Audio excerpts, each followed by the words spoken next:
Hi, my name is Alex Mendelson, and I'm a producer with Heart of Ida's new Padnet show, Agewell Long Beach. Thank you all. This is On the Line, and I'm Gretchen Swanson, and I am thrilled to have the two of you here. You are now work colleagues with me, or I'm a work colleague with you, and so I'm awed by having the opportunity to have your time and get some of your thoughts about this phenomena that we're creating here in the city of Long Beach. So On the Line is a interview show. We get the people, the issues, and the location behind resources that help us age well. And that's the simple idea behind it. Today, it's an interesting focus of wellness because I am focusing on how we spend our time.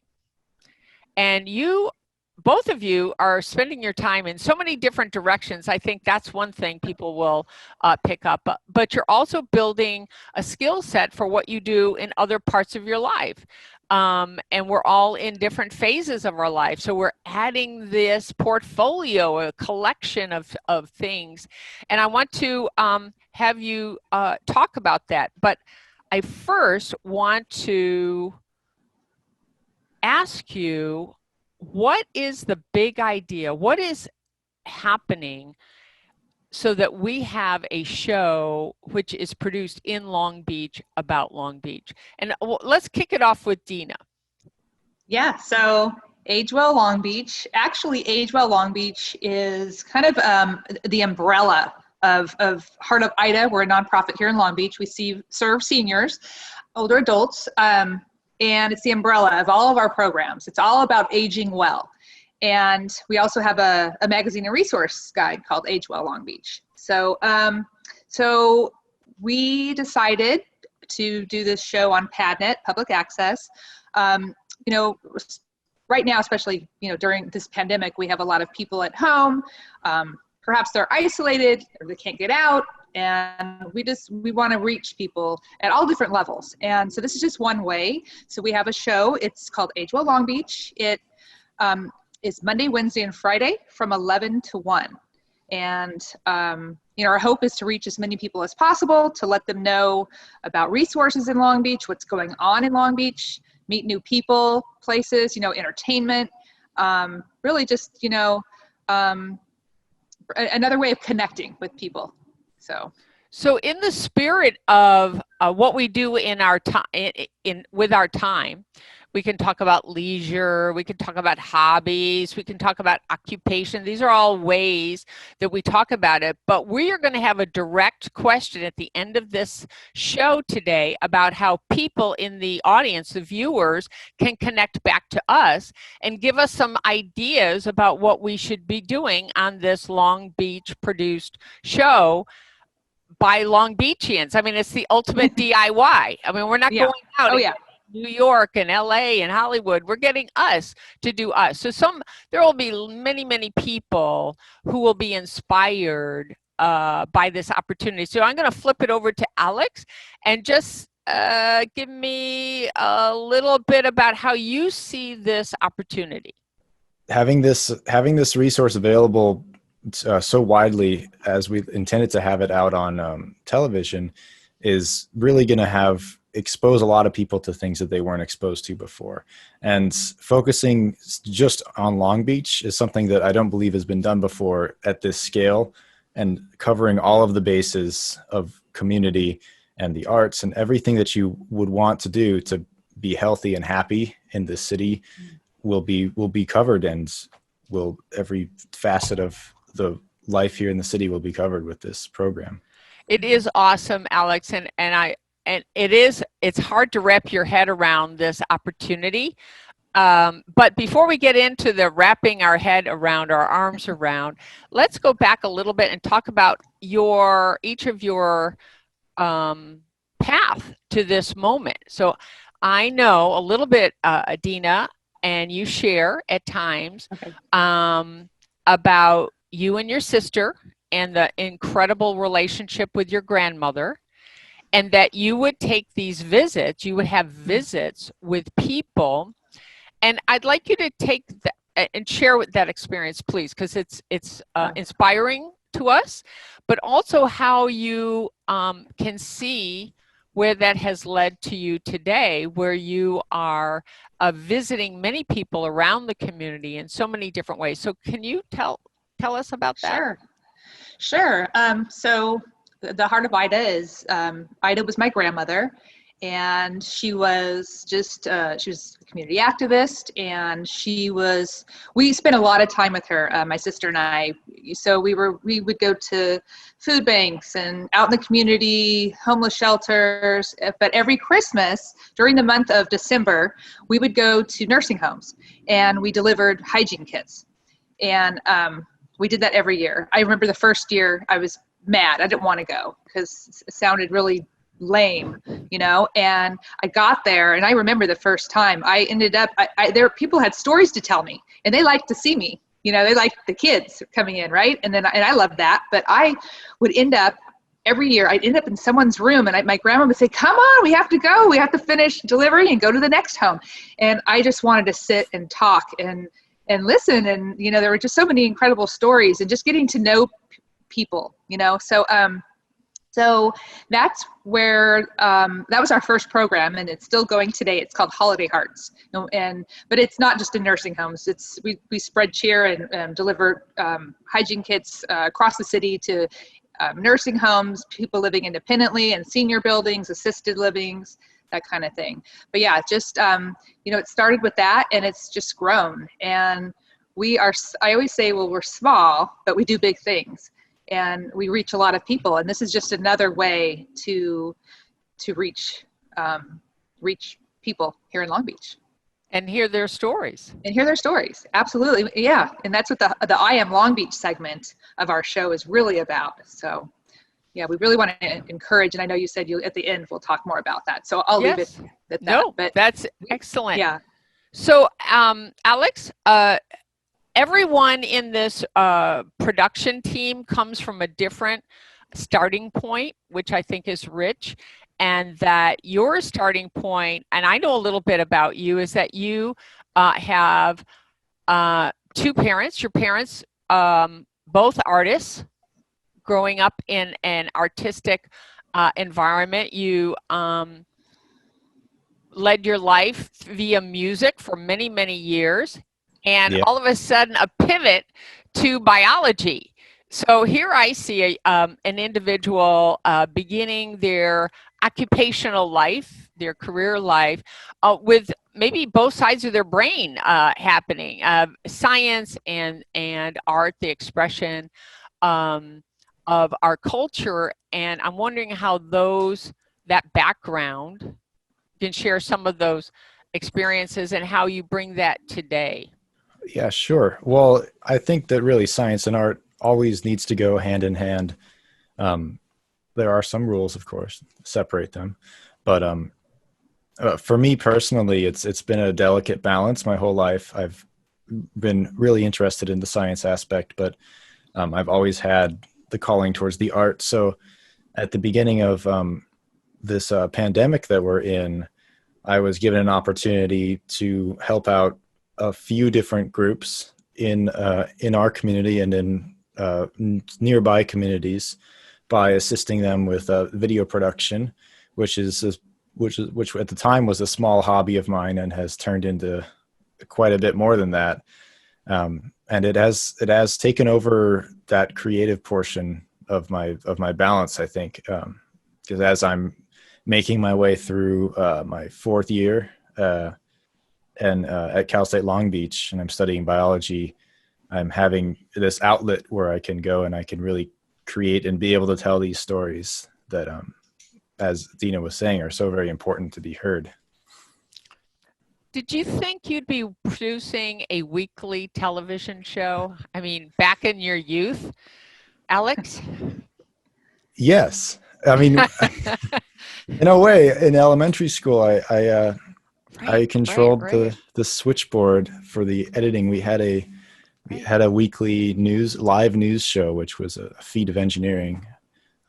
Major props to the people that put that together. But where the students were able to interact, and that was my real first that was my first exposure to the world of cameras and microphones and screens, and that whole idea of capturing something that's happening and presenting it in a way that is a correct representation.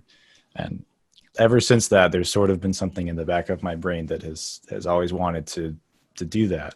So I'm happy to have this opportunity. What was the name of that school show that you helped on? That was the Burbank News. The Burbank News. I remember Luther that. Burbank Elementary. The Luther Burbank. That's See, cool. and Wow. there's so many of these experiences that are just lying, and we don't want them to be dormant. Now, Dina, you like television. You grew up in an era of television. Mhm. I'm wondering, what were some of the shows that you liked, that you went to, they may become comfort food to you now, but more than that, when you were younger, what were you attracted to? Comedies, I guess. Probably comedies. The sitcom. Happy Days. Yeah. You know, the 70s sitcoms. I remember in the 80s with the one with Family Ties. Yes. Gosh. I mean, I grew up with TV, but nothing's really coming to me right now. Nothing that stands out. Well, Go ahead. No. Go ahead. Were you a television addict, or did your family have to give you rules about when you could watch TV, or was it open season in your house? Yeah, it was. I didn't watch a lot of TV. I mean, every night we had one or two shows we'd watch after doing all of our homework. But my mom made us go to bed early. So my friends got to stay up and watch Charlie's Angels at 10 while I was in bed at 9. So,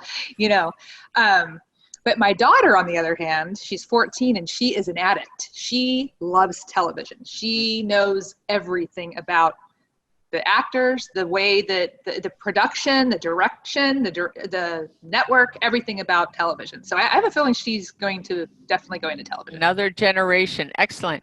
Yeah. Alex, and talk about another generation. So were there shows that you think about that are references that idealize as great? This is a funny one, but it's not really. And it wasn't a show that was aimed towards my demographic, but Huell Hauser's California Gold, I think, was such a fantastic. It was well produced. He was a great host, and it's similar a lot of the times to our message with I Am Long Beach, and it's but it's on the statewide scale. But I really do think about that a lot of times, and that reminds me I should watch some of that again to get some inspiration. I have heard, thank you for bringing up Huell. I recall after he passed away, some folks that worked with him recall how he was so well organized, self-directed, and produced almost all of them, that it was he and his camera person. I can't recall the man's name. It'll come, and very little editing because he had every shot. And so I do also think about having those shots prepared so we know what we're going to say, and that's a bit of a art form. I'm going to share just a little bit with you all that when I was growing up, the channels would close down at midnight and not open up again until 6 in the morning. There was no 24-hour television. People out there, my people, they'll know that. Okay, there was this sign that came on. It was weird, but there were only one or two channels, a couple of shows. It was in black and white, and there wasn't much to see. So there wasn't a opportunity to be addicted to the screen because it wasn't there, which I find interesting today because people live on their screens. But times have changed, and we are so excited about this program, Agewell Long Beach. What experiences, in addition to what you've said, or special perspectives that you think you bring to this opportunity that people might not know about? Something about yourself that you bring to this, whether it's a value or an experience that you've had in the past, something. We'll start with you, Dina. Well, it's interesting that you asked that. I mean, when we first started this, I've never done anything like this before. So it was completely like, what are we doing? And we just kind of, all of us came together, and I feel like, now, yes, this is meant to be. I'm supposed to be here doing this. Whereas before I thought I really questioned, I don't know anything about this. This is, I felt very vulnerable. And now I'm out there. Today, Alex and I were filming this morning over at the Century Villages at Cabrillo. And it was just an amazing place. And the director over there gave us this amazing tour, and he was so passionate about that.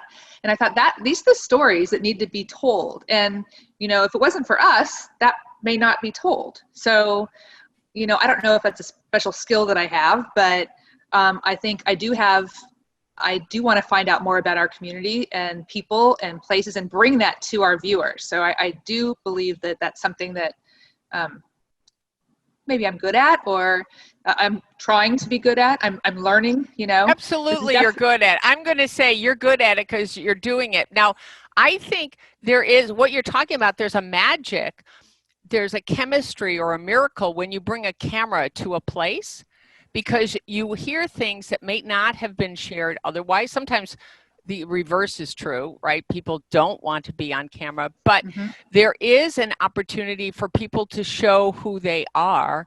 And there's so many layers and a richness of our communities around Long Beach. So that value set, that attitude that you bring to it is embedded in this program. So, Alex, I'm going to shift to you. Coming from your background, what is it that you think is something about yourself that people should know about that you bring to videotaping and editing and concept sharing? Well, yeah. And I mean, identical to Dina, I came into this with no real world experience besides, knowing how to operate a camera and knowing how to use video editing software. Outside of that, I think I really relied on my unhealthy habit of learning new skills impulsively off of the internet, which is another amazing resource. And taking on this position, I've probably put a large number of hours into self-teaching myself many of the skills that were needed, and that knowledge is something that I hold as very important to me. And I think of every part of my life, both on the science side and the social side, and in my music and arts side, as skill acquisition and learning new things and using that so that they can be used in the future in combination with other new projects and ideas. I think that growth of knowledge is really important.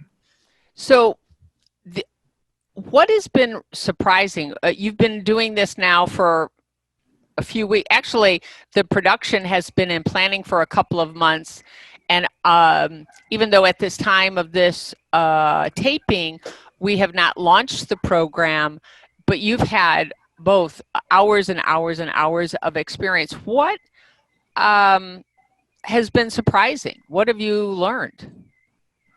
Well, I'll start. Well, first of all, Alex is like a pro, and you would never know that he's just, kind of learning all this stuff, because he's really smart, and he's he gets it. But what's been surprising is just, it's not easy. This seems like it's a big deal. And the editing, that's time consuming. It's very time consuming. So I think that was one thing I really didn't know. So that, I don't know if it surprised me, but I guess just the whole process is, it felt so hard at the beginning, but now it's getting kind of fun. I'm seeing the possibilities now, and I'm like, okay, we can do this. We are doing this, and you know, it's pretty incredible. So it's awesome. Yeah. Anything you want to add, Alex? Yeah, I feel like we've just gotten the hang of riding the bike. Now we're feeling the freedom of sort of a little bit more confidence in what we're doing, which is great. And along the way, obviously, I made many mistakes, and I learned how to fix them and overcame them. And as I went through these few months leading up to our first show, I sort of learned an appreciation for a lot of the jobs that do exist in production that I'm wearing the different caps to do, which I like, oh, we don't need like I was talking to our friend that was helping us film today, and he was saying that he was going to remind me to turn the microphone on and the camera, because I have forgotten to do that in the past. And he's like, oh, that's just the, assistant camera director's job. And I was like, oh yeah, I guess that's you for the day. So it's these jobs that you don't think of that are in the credits, and you always think like, well, what do they do? And as I've done this, like every single one on the list, and each one is such an important job. And, on a scale of a production like this, it's totally feasible for one or two people to fill those jobs. But it is a challenge to remember all those things. It's the checklist in your brain that you constantly have to be thinking about. Yeah. Well, and I want to share with the audience to truly appreciate that when you see something that has been done through a Hollywood-funded type of organization. They have 12 people just to do wardrobe checks and park your car and, get lunch. And that isn't what is happening here. This is a lot of dedication. A lot of people are self-teaching themselves into it. And to me, that is the essence of Long Beach and communities like ours, that we really get on the bike, and we might wobble a little bit, and then we get down the road, and that's wonderful. So what is in the pipeline? So you've got some experiences under your belt. What do you envision in the future? We don't even have to specify when. Well, we have a lot of footage. We have a lot that we've already done, and we have a lot planned. We have, I think, let's see, we have a real special one with a gentleman named Dave Williams for the I Am Long Beach segment, and he's a trumpet player here in Long Beach, and look forward to that. We also have a documentary that is, and we didn't produce it, it was already produced, but it's going to be on our show. We feel like our viewers will really appreciate it. A friend of mine, her grandpa, Bud, the film is called Bud's Odyssey, and he was a World War II vet, and they went down, his troop, or his, I don't know what you call it, his, troop, I guess. They went down over the Atlantic, and he was the only survivor, and he swam for almost 48 hours. And anyway, it's his story. It's a documentary, and it's a true story, so that will be airing, and so I think people are really going to like that too. And then we have pets. There's a pet segment, which so let's go. So we want to share with people. So during Agewell, there'll be some exercise, some health. Oh, yes, yes. So let's talk about that. Yep.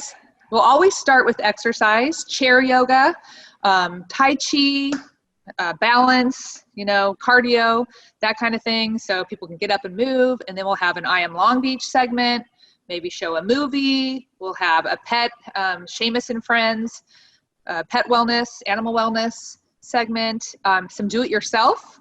So we'll be teaching how to make dog treats, how to make other things. What am I missing, Alex? I know we have a couple other things. Well, I want to say what you're missing. You're on the show. On the line. Yes, on the line. This is my crew. Okay.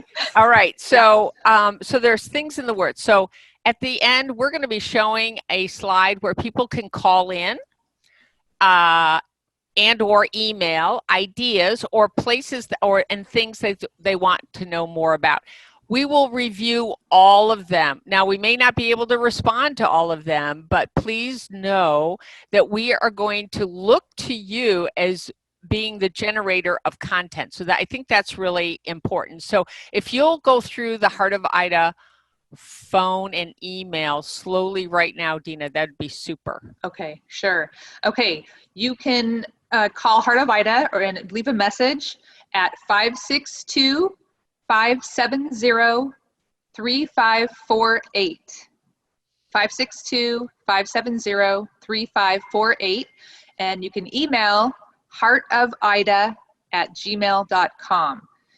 heartofida@gmail.com.